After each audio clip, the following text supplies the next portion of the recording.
through which research can provide these answers. And so, looking back, and now this being our 152nd brief, there's a lot that we've learned about COVID-19, and there's a lot that we need to build up on, and there are pending questions when it comes to COVID-19. As the global coronavirus pandemic evolves, we're aware that different studies are being undertaken, and some of these studies have actually informed our response here in the country. When we focus back here in Kenya, and as we carry out our research, we're key to answer certain key questions. For example, how can we characterize the pandemic here in Kenya? Is the pandemic in Kenya any different from what is happening in other countries? Who is being affected?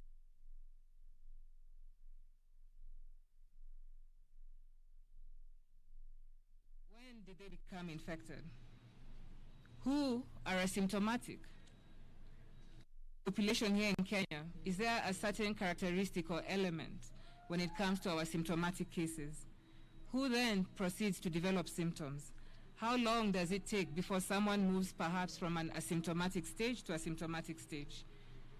What does it look like when we talk about severity of symptoms in Kenya? Who is dying from COVID-19 in Kenya? What risk factors are involved? And then, of course, when it comes to the management of COVID-19, what interventions have been successful when it comes to managing COVID-19? What has contributed to the successful containment of COVID-19 in Kenya? Are some of our management practices reducing the morbidity or mortality of COVID-19 in Kenya? And so in collaboration with various research organizations, including universities, including Kenya Medical Research Institute and the Kenya AIDS Vaccine Initiative, Kenya has participated and continues to participate in local and international collaborative COVID-19 researches. And the ministry continues to follow up as we continuously collect data in terms of our infected patients, exposed persons within the country. All this information is being used to develop a robust COVID-19 management strategy. And as we draw lessons from this, we are looking at investing further in research and development in the country. We're looking to see through the Health Act, implementation of the National Research Fund, which then will create several opportunities for COVID-19 research within the country, and also looking at engaging more at the bilateral and multilateral level to be able to inspire and resource more research activities. Currently, we do have some progress. It's important to note Kenya is participating in several clinical trials. We are participating in, amongst others, and aside from COVID, the HIV vaccine trial, having made a lot of headway through CAVI here in Kenya. We're looking at research that deals with Ebola, research that deals with other therapeutic trials of different other vaccines and initiatives within the country. We've gone ahead as a country and conducted COVID-19 genome sequencing. What this means is that we've been able to pick our COVID-19 cases within the country, and we've been able to study the DNA, the RNA that makes up this virus to be able to understand it. We've been able to look at research when it comes to molecular immunology to see, is there a different response that Kenyans have when it comes to building immunity against COVID-19? We continue to also do research when it comes to non-communicable diseases. There's research ongoing in terms of cancer, research ongoing when it comes to stem cell therapy, regenerative medicine. Most recently, in the past 2 weeks, we've been developing a study protocol that will look at the use of plasma. This means we'll be taking the blood of someone who has recovered from COVID-19 and trying to use it as a medicine for those who have moderate cases of COVID-19. So there's a lot that we're doing as a country when it comes to research. Of course, we continue to do epidemiological research to be able to understand the patterns of this disease, how it spreads. As you're all aware, we have a robust team that has been conducting epidemiological modeling, and they continue to collaborate with the Ministry of Health to inform us. We have also undertaken health systems research. What has been the effect of COVID when it comes to other essential medical services in the country? What is the cost of managing a COVID case? How has COVID impacted issues that deal with health insurance? How has COVID impacted our society? Has there been any economic impact of COVID that touches on the health sector? We've gone ahead at KEMRI. I'm aware that they continue to review and conduct validation for diagnostic kits for COVID-19. And so a lot really has been contributed through research in Kenya. Now, turning on to our COVID-19 statistics today, we have recorded 379 new cases, raising the country's total to 31,015 cases. And this was drawn from a sample of 3,867 people within the last 24 hours. Of our positive cases, 372 were Kenyans, whereas 7 are foreigners. And in terms of gender, 223 are male, whereas 156 are female. The youngest is a 1-year-old baby, while the oldest is 87. In terms of distribution by county, Nairobi leads with 219. Kiambu has since taken the second position at 40.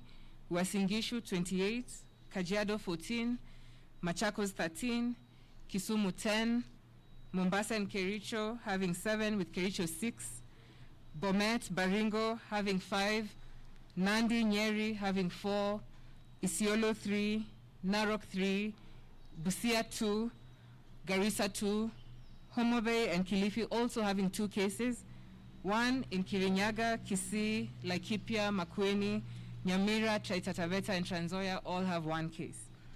We have provided the disaggregation in terms of county, and we'll provide that to you to be able to see what it looks like at the sub-county level.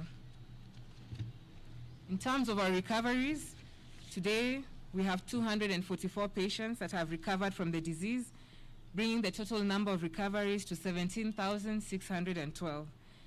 And from the discharge, 76 were from various facilities, whereas 168 were from the home-based care program. And we continue to thank our healthcare workers for this great achievement. Unfortunately, today, we've lost 19 patients to COVID-19. One of these patients was a death that happened in the household, in the community. And today, as we've continuously said, 18 of our patients all have comorbid states, with the 2 leading states being diabetes and hypertension. We continue to extend our sincere and heartfelt condolences to the families and friends of those who've lost their loved ones.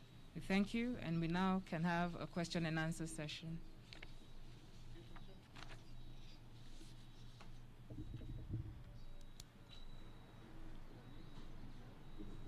My name is Mutanu from the Daily Nation. I have 3 questions. Why is our COVID-19 strategy failing? Because if we look at the way we are doing contact tracing, it's almost, it is not visible, the contact tracing program. And also, why are samples which we are testing every day falling? And again, where are the reagents? Yeah, some institutions like KEMRI are saying that they do not have testing reagents. And in terms of epidemiology, how is the curve right now? Thank you.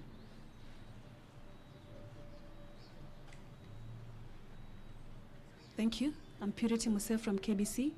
My question is, now, since March, we are still reporting cases of COVID-19 with the daily briefings, of course, and 47 counties have been affected. What is the, let me not say end game of this, but what is the plan by the government, through the Minister of Health, to stop the spread of coronavirus, because all the 47 counties have been affected? The strategy, because we are seeing now the samples that are being taken, the number of the samples that has reduced. So where are we headed? What is the challenge, and how do we overcome this? Is it something that has overwhelmed the ministry, or what is the plan with the reduced samples that are being tested every single day?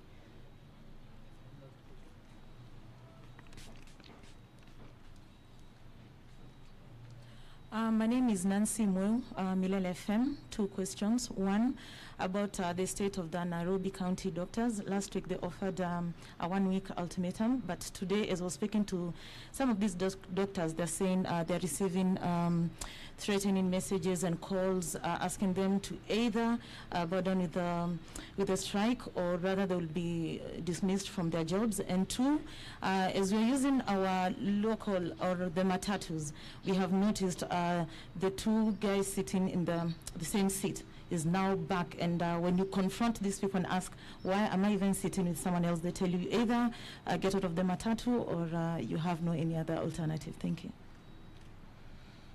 Thank you. Helen Aura from NTV. Two questions as well. The first question, can you ascertain that that PPE kits in the country right now being distributed are of good quality? And my second question is, you said the virus is mutating among us. From the research so far, can you elaborate and be able to explain why? Right now we see a lot of cases of young people being the ones who are most affected, as the message was before, comparing to those who are older with underlying conditions, yet these young people do not really have any underlying conditions. Thank you. Thank you all for your questions. I'll begin with Helen's last question.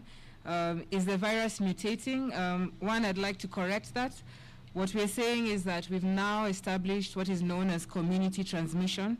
And what this means is that the virus has spread within our communities to the extent where if you are to follow one case within the community, you may not be able to determine a true exposure of that case.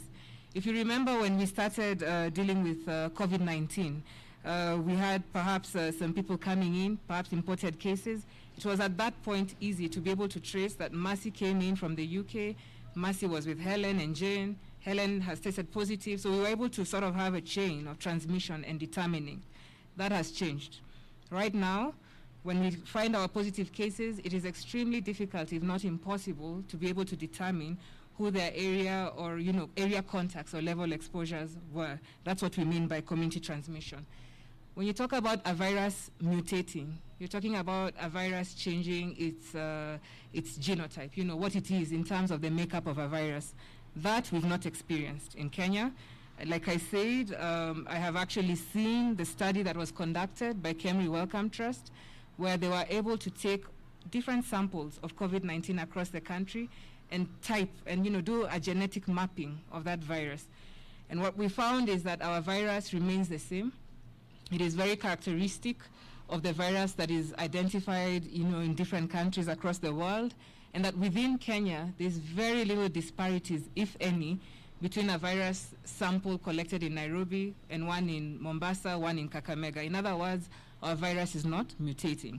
However, you raise an important point, Helen, that yes, we are seeing now more and more cases amongst young people.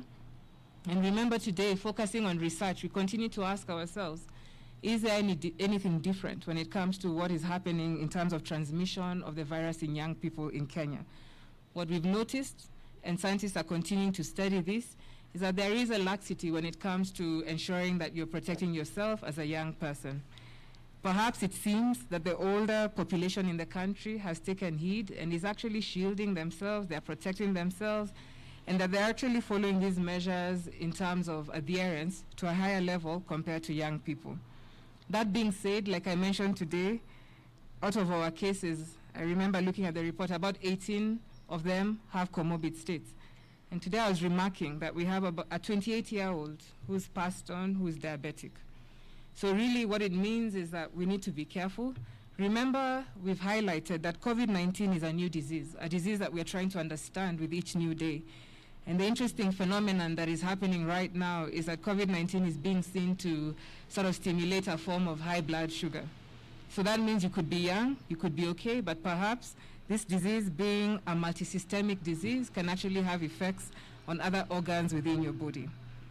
Now, there's a question here, and I want to tie it in with, before I get to the PPE question, with what Purity has asked and what we've, I think we had a question also from Daily Nation on what is exactly the COVID-19 strategy. Is it failing? Why is contact tracing not being felt? I've seen a question again concerning the matatus and the sitting, in terms of people not adhering to these measures. And to say that COVID-19 strategy really, like we've said today, is a strategy that is very clear. Kenya is following the mantra that we've often talked about, that you're trying to trace cases, that you're trying to isolate cases, that you're trying to treat cases, and you're trying to, ensure that you're following that pathway when it comes to COVID-19 management. Now, what is interesting is that as the disease evolves, Kenya is no different in terms of other country experiences. We've had conversations with different organizations such as Africa CDC and WHO, and now I'm pointing out to the Daily Nation question. And the biggest question at hand in America, the biggest question at hand in Kenya is, how do you actually sustain proper contact tracing, appreciating that contact tracing is a very resource-intensive exercise, and also with our scientists telling us that when it comes to community transmission, you actually have to change your contact tracing approach. And so in the beginning of the pandemic, like I mentioned, if Mercy has come in from the UK and I had dinner with Helen and Susan, I would easily give the contacts of Helen and Susan. We would go capture Helen, perhaps put her in some form of isolation, and continue managing the pandemic. That has changed, fellow Kenyans.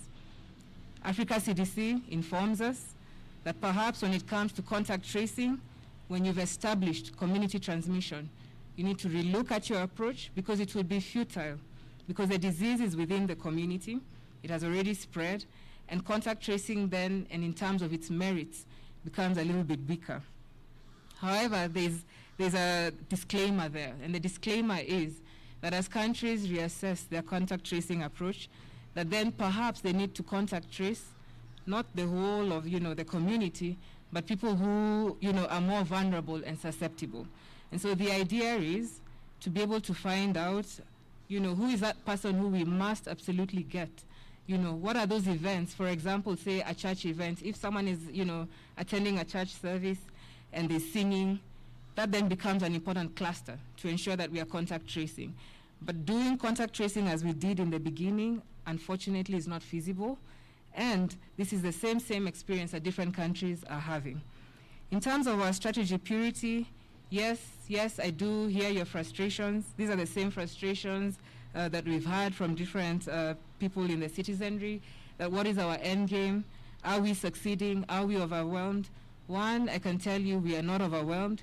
We are actually being able to manage this pandemic, and we are in a place of progress. Yesterday I saw questions concerning, are we flattening the curve? No, we are not flattening the curve. According to our statistics, our daily summary statistics, our research when it comes to prevalence of this disease, we are well aware that our curve has not yet flattened. Yes, there are challenges when it comes to the daily tests that we're doing. We are experiencing, as we've mentioned, disruptions in terms of reagents, being able to get those supply chains sorted. But this is something that we are managing. Camry, next week, will actually be getting a batch of reagents coming in. And so this situation will normalize by next week, and we'll be able to get back to our previous numbers of testing and sampling. And as we look into the future, and we really did try to touch on this in terms of our briefing, what is the end game? What does it look like? One, for us to all remember, this is a new normal. Things may never get back to the way they were before coronavirus hit us. But then in this new dispensation of a pandemic, we then need to learn how to live with it. And as a sector, as a Ministry of Health, we are looking to see public health security is now one of the key program areas in the Ministry of Health, considering and learning that pandemics continue to reoccur. So it is most likely that there will be another one and another one coming. And so what we're doing as a Ministry of Health is to look at that program area to be able to ensure it is well-resourced, to ensure it is well-institutionalized, to ensure that there's national and county government collaboration. And there's numerous lessons that we've learned while managing this pandemic that we hope to streamline when it comes to our response. Someone did ask, what does the curve look like? I think tomorrow what we will do is we will actually have the curve drawn, because this is a question that we've been asked over and over by members of the Fourth Estate. So tomorrow we'll share some summary statistics as part of the daily presser. But I can tell you the curve continues to peak. Yes, you may see that we have fewer numbers being tested, but remember, a curve is not just the sample sizes or the numbers that we report daily. There are other studies that we are triangulating to be able to actually model our epidemiological curve. I think the last question was from Nancy, who asked a question on the situation in NMS and the issue of the strike. I'm briefed by the team in NMS that they continue to engage the union in terms of trying to address the issues that were raised. I've also seen communication, particularly on the issue that deals with medical insurance. The discussions are underway, budgets have been availed, and this issue will be dealt with. A cover will be provided under NHIF for the healthcare workers. The issue of threats, I think that should be reported. We are a country that follows the law, so if anyone has been threatened, they should go to the right authorities and report that. Again, in terms of sitting, again, remember we've always said we are all duty-bound to take care of each other. Yes, we shall continue to engage the matatu industry. I think this calls for another sitting with the stakeholders to be able to define why there is need to observe these adherence measures. But at the same time, as a Kenyan, the choice is yours to get into that matatu or not. And so we really do continue to ask you all, if you find that they're not adhering to the measures, find an alternative. Otherwise, you'd be gambling with your own life, really, at the end of it all. There's a question on PPEs. Helen asks, can we ascertain that the PPEs are of good quality? And I think last week we were able to share with you the very elaborate mechanism that is undertaken while reviewing PPEs, ensuring that they are of good quality.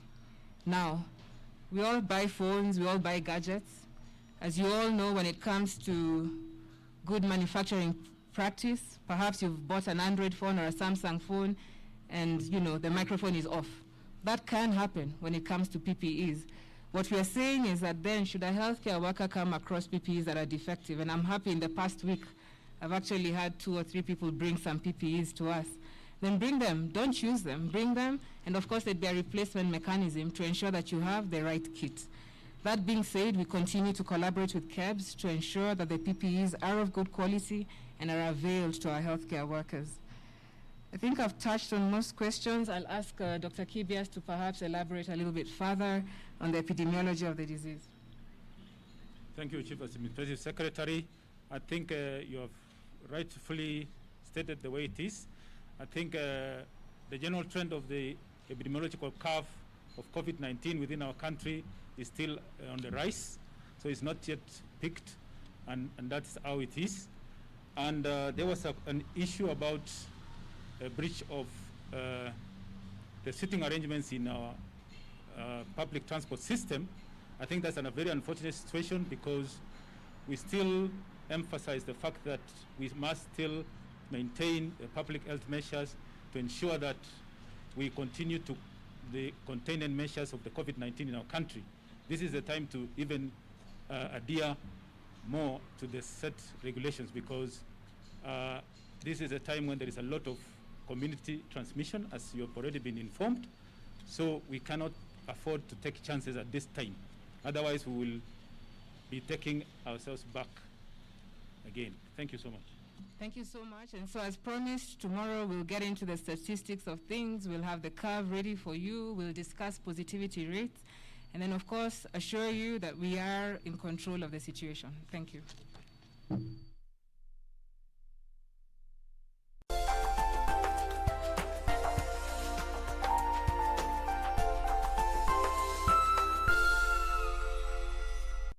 For example, in the interval of 45 to 49, there are 10 students who scored that interval of marks. Also, the same apply to the rest of the classes, where we have for 70 to 74, there were 8 students who scored in between that interval. Let us proceed and look at the question now asked. Using an assumed mean of 55, calculate the actual mean mark. Secondly, calculate the standard deviation of the distribution. And lastly, find the quartile deviation of the data. And the data here is the marks of the students. Now, before we revise this question, it is important for you to take note. When we require to determine these values in statistics, there are key formula that must always come or we must be able to memorize. Some of them are in the mathematical table, and some of them you must be able to memorize them. Again, the mean is nothing but the average of the marks. What is the average mark? The standard deviation measures how the data are spread. If you compare the least performer and the highest performer, what is the deviation? Are they deviating so much or not? Then the same apply to quarter